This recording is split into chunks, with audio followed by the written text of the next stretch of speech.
Mamatg'ali aka, o'rnatganimizdan keyin davlatga pul to'ladingizmi yo'qmi? Shu kungacha. Masalan, issiq suvga, elektr energiyaga sezdingizmi davlatga pul to'laganini? Matrali Xudoga ming qancha shukr qilamanki, prezidentimizning shu quyosh panellari, issiq suv haqidagi tomga qo'yilgan geokollektorlarni foydaligini men hisob kitob qilib kecha kunduz Xudodan tilaymanki, ming qancha shukr qilaman. Masalan, quyosh paneli quyoshdan Xudoy taolo beryapti. Kuniga mana svetdan, gazdan, hammasidan ekonom bo'lyapti. Tekin bo'lyapti. Kechasi bo'ladimi, kunduzi bo'ladimi, shamol bo'ladimi, svet doim uyimda yoriq. Ikkinchisi, shunga qo'shimcha yana yangilik yaratildi, Allohga shukr. Mana gazda isitilayotgan hammomdagi suvlar, bet qo'l yuvadigan suvlar, bola chaqani, kir yuvishlari, boshqalar hammasi ana shu 200 litrlik tomga qo'yilgan quyosh suv isitish orqali bo'lyapti. Ikkita 200 litrlikni men ikkita o'g'limga qo'yib berdim.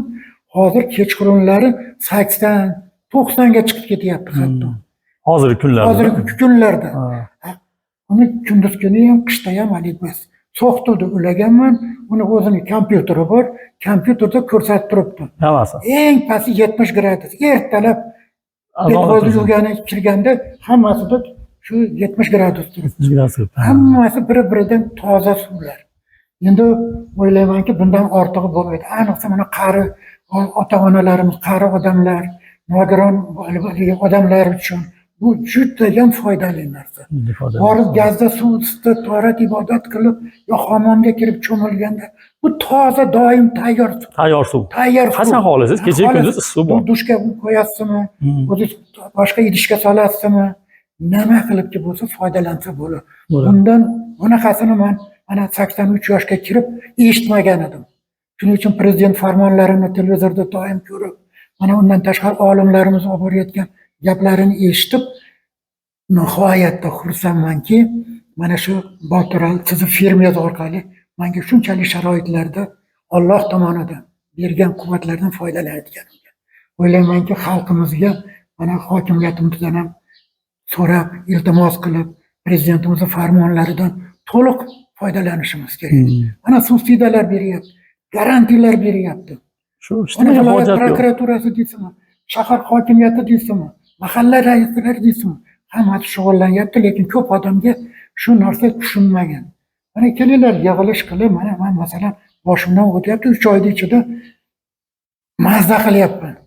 Iloyim xalqimiz ham mazza qilsin, ko'rsin, kelajakda masalan shu ketishda qishga men hozir tayyorman. Ehtiyotdan agarda iloji bo'lib qolsa, endi biror tonna ko'mir o'tinlar zapasi qo'yganman, gapimda bas. Xudo xolasa svetda mana yangi shaharcha qurdik. Hammasi svetda yana qurilyapti. Kelajak O'zbekiston elektroenergiyaga asoslanadi. Bu gaz, pazga, ko'mirga bas.